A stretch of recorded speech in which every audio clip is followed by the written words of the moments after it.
Gerry Dedenbach. I've been a professional land use planner for about 22 years now. When I filled out the bio, it's hard to remember that. Oh my gosh, it has been over 2 decades here in Alachua County in north central Florida. Just as a little bit of background, when I began a professional planning career, I worked with the North Central Florida Regional Planning Council for a dozen years. And I was a senior transportation planner to the Metropolitan Transportation Planning Organization, which for those of you who don't run in that arena is the City of Gainesville's commission and the Alachua County Commission together, sitting collectively. It used to be 5 and 5, now it's 7 and 5, that oversee the expenditures of federal and state money and try to coordinate local, city, county, and University of Florida expenditures into infrastructure so that a unified direction in transportation planning and somewhat coordinated with land use planning occurs. After 12 years of meetings, minutes, memos, meetings, minutes, memos, I had to get out and leave that environment and actually turn some dirt, build some bricks, and see some things happen because I couldn't do studies anymore. So for the last 8 years, I've been working as the planning director at Causseaux, Hewett, and Walpole, which is a multidisciplinary engineering, planning, survey, and construction engineering inspection firm. I think we have about 80% of the work here in Alachua County and the City of Gainesville, and we've really grown as a professional collective, and I've had the wonderful opportunity to see many things actually come up out of the ground. So I'm going to do something that most planners don't do, is talk a lot about what we can do, because most of the time when I'm interacting with planning staff, they're telling me why I can't do it. And I'm a strong advocate. I am labeled an advocacy planner because I'm very passionate about the commitment to our community here, and recently chaired the City of Gainesville's Community Development Review Committee. Planners can't talk without acronyms. They always have to take these big words and sentences and label them down to something that's like CDRC or the MTPO. Well, as the CDRC's chair for a year, I sat with several other members of the community, Luis Diaz, who is obviously the director and the force that's really driving the development of the town of Tioga, the Plan Board's chair, who is an attorney, Bob Ackerman, former City Commissioner John Barrow, Seth Lane, a real estate broker, Martin Gold, an architect, the city's capital improvement program manager, Milton Reed, and we really looked at what was going on with Gainesville in particular and with the development industry. And I'm going to share some of that with you, and I'm also going to share with you some of the work that I've done on the Innovation Gainesville Land Use and Geography Task Force, because what I really wanted to impart today is that we should find a lot more ways to say yes in our community, because what it does is it feeds back to us for ourselves and our generations that follow us. I'll escape that right there. And I produced an interesting chart at the onset of the CDRC, and some folks in here might have seen this. The first question I always want to ask when I'm looking at a planning project or any sort of growth project is, how does it matter to our community? Well, in the City of Gainesville, to judge whether or not we're doing what I would consider from my side as an advocate for developers and an advocate for, oftentimes, the University of Florida, Shands, Alachua County, or the city on their projects, are we getting where we need to go? So I produced a timeline chart that depicts here what it takes to get a land use amendment in orange, a rezoning in blue, and then development plan approval in green. And these outlined by month. The first month you come in the door with what they call a first step process, to the point where you can actually go start to move some blades of grass and build. Alachua County, pretty good place to work actually. Takes you about 5 months, about 150 days to get planning done, and then it takes you about 9 months to get your engineering done so that you can take that building permit and bring something up out of the ground and hopefully get a certificate of occupancy and bring jobs on the market and serve customers or have clients and patients. So it takes you about 16 months from the point that you think it up and have the money ready to go to do it.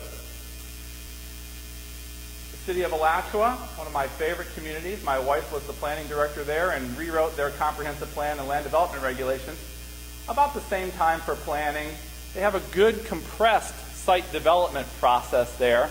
And Alachua, I wouldn't say it's pro-growth because sometimes that takes a negative spin. Alachua is a very smart growth city. They have a vision in place and they know where they're going and they are committed to that vision. And I'll expand on that in a few moments. City of Hawthorne, a little shorter process, a little bit quieter town. You don't see a lot of development occurring there. Takes a little less time. City of Newberry, somewhere I also work frequently. Newberry is very good. You'll hear from their planning director. It takes about 90 days to get planning and zoning done there. 3 months, a reasonable time frame, and about 3 months to go through a site plan approval process, and you can get building and get on the way. City of Waldo doesn't have zoning per se. They have a comp plan, but they're in that same realm. I'll accelerate a little bit because I wanted to talk about how this plays into North Central Florida. If you go to Lake City or Live Oak or Ocala or Jacksonville or Tallahassee, other cities that might, quote unquote, in the words of a good friend of mine, eat our lunch if we fail to be proactive, you can see that those larger cities are roughly on par. Planning takes 3 to 4 months, and site plan approval takes a few months after that. But we have to think not only of our community here of Gainesville, Alachua County, but we have to compare ourselves to our peer cities in North Central Florida. Because if somebody wants to bring industry here or bring jobs here, is it easy enough to get it done here, or are they going to run and go elsewhere and do it? Well, here's the worst bar on the chart. There's the city of Gainesville. Because of the control that has been exhibited, and I use that word very specifically because every time I come in to try to do something, they make me do it as a planned use district or a planned development, which isn't just changing from business 1 to business 2 or commercial 1 to commercial 2. It's you've got to have a whole plan for the land, even if it's an acre. You don't do PUDs for acres. You do PUDs for Hale Plantation, Town of Tioga, long-term, large land, phased development entities.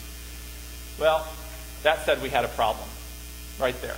When it takes you 6 months for a straight zoning, which I did on the Shands Medical Office on 16th and Main Street, just north of Woodview, we're bringing a clinic there that'll serve 5,000 patients annually to what we call East Gainesville because it's on the east side of Main Street, but it replaces the old family practice on 4th Avenue and 6th Street.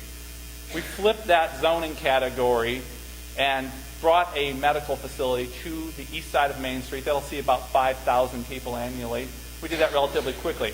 I'm amazed that we were able to do that as straight zoning and not have to go through the PUD-PD process, but you can see many things get off the chart in Gainesville. So that signifies a problem.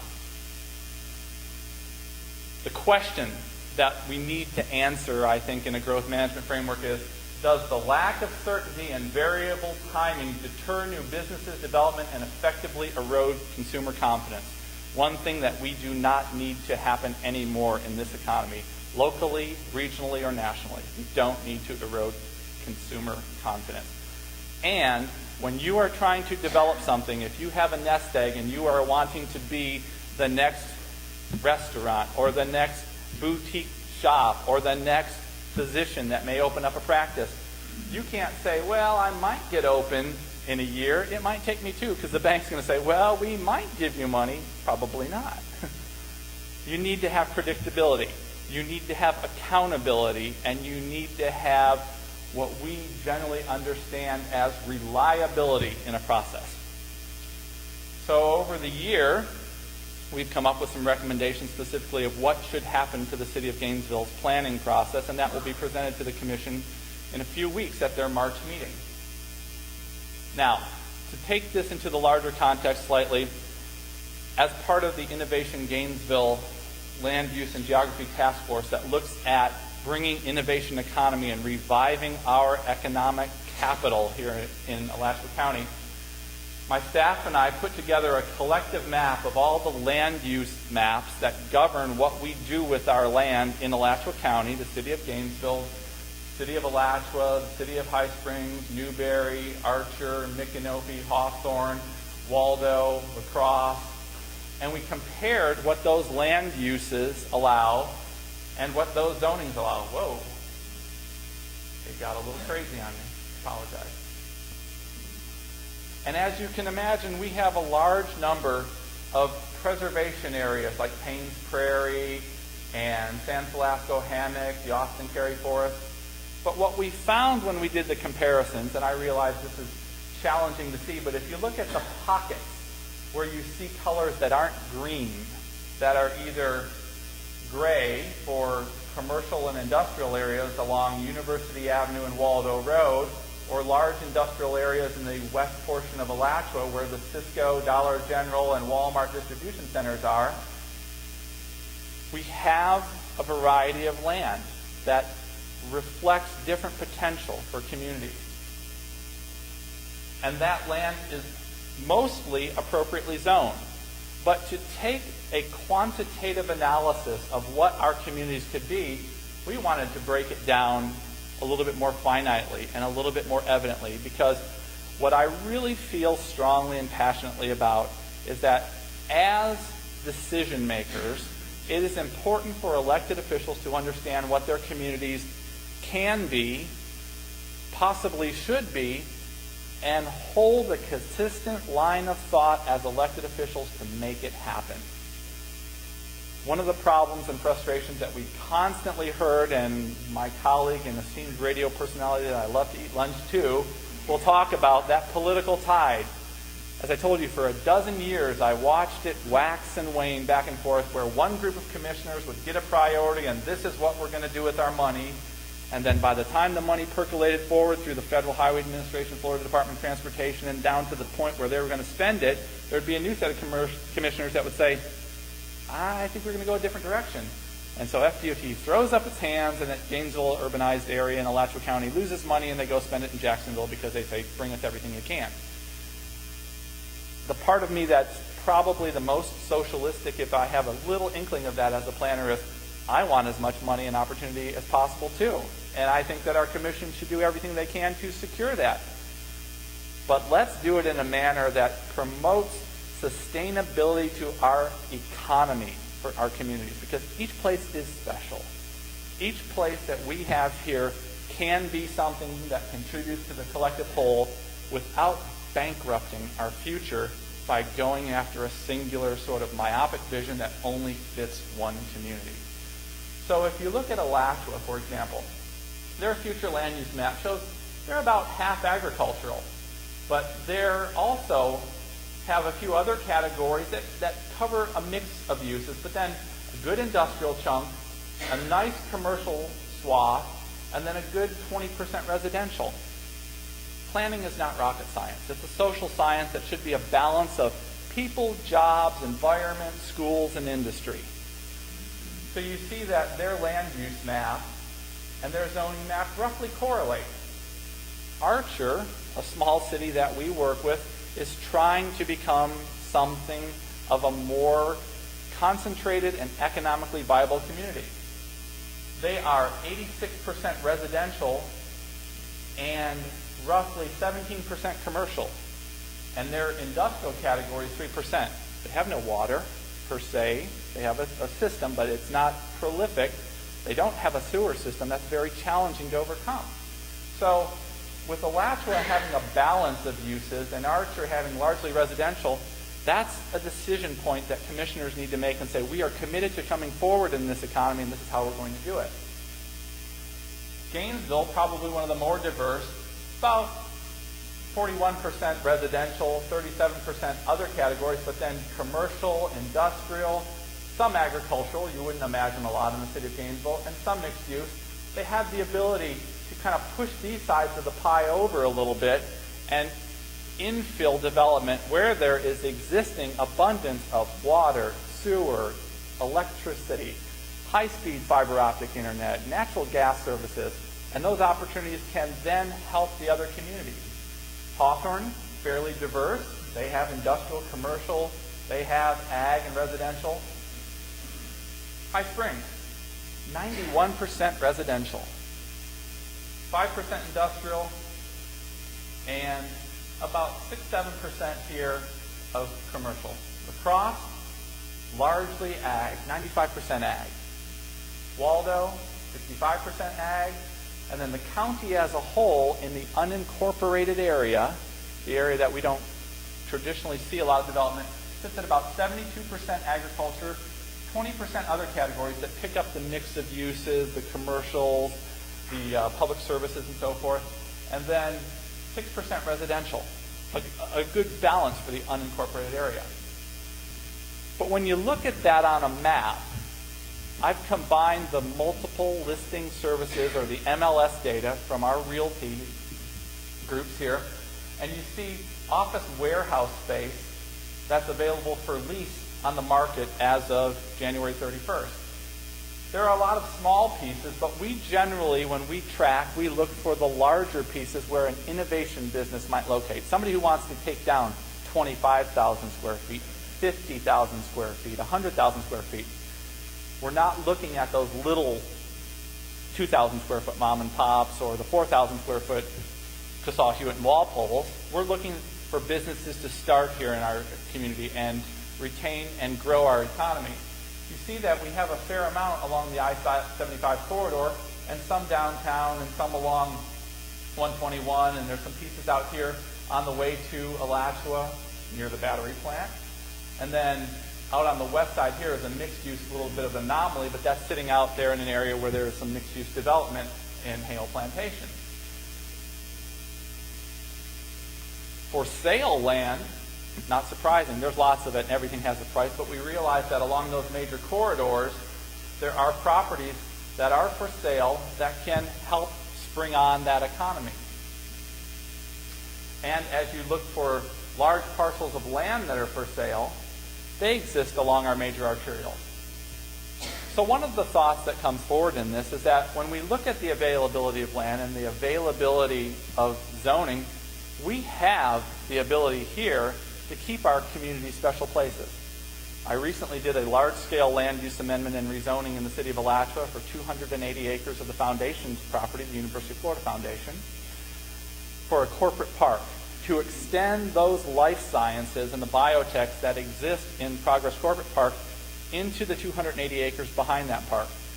Alachua has solidified its flag, I would say, in the fact that they will become a continued and viable and sustainable economic engine in Alachua County and in North Central Florida by staying true to that vision. Newberry has committed to that vision too with Nations Park. They will be a social, recreational, cultural, and business community in a balance. And I think that those are the kind of things we need to look at when we look at sustainability, to make sure that we have a balance of land uses and balance of zoning to make this work. Now back to our topic at hand, the city of Gainesville. I like to throw the bat against it because I live in it, I work in it, and I think we can do a lot better. Gainesville should be the core because it's cheaper to develop here with existing water and sewer. It's already got enough transit to serve it for a few years without spending $100 million more per se on transit. But why does it take so long to get something done? Why does it make somebody say, I will never do a project in Gainesville again. I am going to Waldo first. I am going to Alachua first. I am going to Newberry first.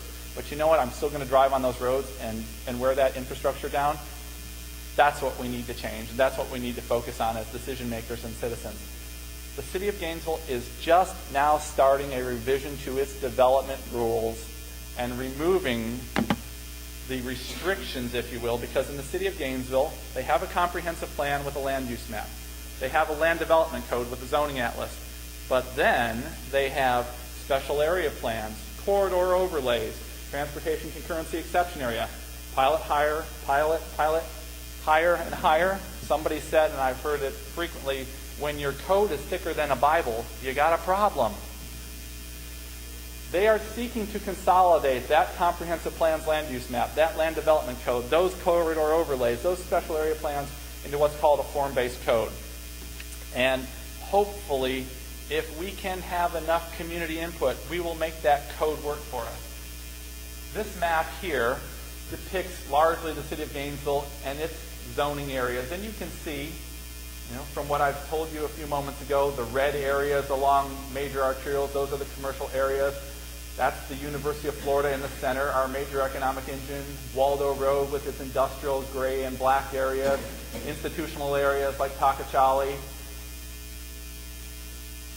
A form-based code seeks to give 4 or 5 or 6 demarcations to what places can be like if you build the right form. Gainesville, as a radial community, has Archer Road. It wants to jump on me. I apologize. As a radial community, with Archer Road coming in, 441 from the south, Newberry Road from the west, 23rd Avenue and 43rd Street coming in along the 15th Avenue corridor, 441 from the north, Waldo Road. We have spokes that come into our community. We are recommending in groups that I'm involved in, such as the CDRC and Innovation Gainesville and the Builders Association of North Central Florida, that we try to simplify the process and really make our gateways the kind of places, well, they're going to be served by vehicles because nobody goes to buy a TV or a dorm refrigerator or 5 bags of groceries on a bicycle. I sold that one from you, Ed. East Gainesville, which has been largely overlooked, needs to have a little bit more representation than just the Duval neighborhood here that city staff had recommended. And our recommendation is that East Gainesville, covering all the state road area here and all the residential, needs to be its own kind of place. If you build the right kind of form, you don't go through land use, you don't go through zoning, build it with a building permit and get it done and get it on the ground and start that business rolling. So that's its own special gateway. That's why it stands off of these other 5 spokes. And then, what we have learned for so long is that our major export in Alachua County, which used to be tung oil and citrus and timber and agricultural products, is now intellectual capacity, intellectual degrees, and intellectual opportunity. They go to Seattle, they go to Portland, they go to Palo Alto, they go to Davis. They take those PhDs and master's degrees and bachelor's degrees, and they go to cool places to live. And they go to places where innovation and cultural class is a different sort of entity. So we're recommending that all the area that is currently in the College Park University overlay here, the University Heights overlay here, the Depot 16th Triangle here, this becomes an innovation district. We're not saying anything goes, but if you build infill development where you got water, sewer, electric, gas, fiber optic, and all the things, some multi-story development might be okay. We'll really build a city right next to the largest university in the state of Florida in the city. And that will make a lot of jobs elsewhere. Because that person who maybe develops the science here may actually manufacture it in Waldo in a small factory. Or they may breed it and culture it and design it and mechanize it in Alachua where the life sciences are. They can walk from campus where they teach. They can create here in a free environment where they can actually copyright and patent material, and they can build it in our small communities. And then next is 441 corridor. Probably shouldn't go there, but it needs a facelift. We have some other areas in the central area of Gainesville, the area that sits pretty much between the campus and the North Main Street area, where there is an abundance of reasonably priced real estate for starting families that can go in and buy houses from the 40s, 50s, 60s, 70s, and 80s and live there and then go find their dream house. They can do it while they're not having to rely on daycare and sitters and being actually what I consider myself as a chauffeur for 20 years for my son, but they can actually get here and utilize the existing infrastructure that's there. Roads, sidewalks, obviously transit, and of course walking in here. And we can rebuild these areas here. I'm kind of a fix it first and focus at home first. And then if we do this, we have another potential area here where we can redevelop areas around our Depot Avenue corridor where we have underutilized land and really keep that economic engine here crescent around the University of Florida and the health sciences, the SHANs and the VA, redevelop the existing core here without tremendous infrastructure investment that bankrupts our future. That's my point. I have a little passion, and I'm really glad I got to speak to you all this morning, and I encourage you all to stay very involved. My parting comment is, my wife last week served as a precinct worker. I've been on the canvassing board during many elections, And it's sad to know that about 1.5 out of every 10 people make the decision for all of us. So get out and vote and keep involved in change. See no hands on it and kept on going. Thank you, guys.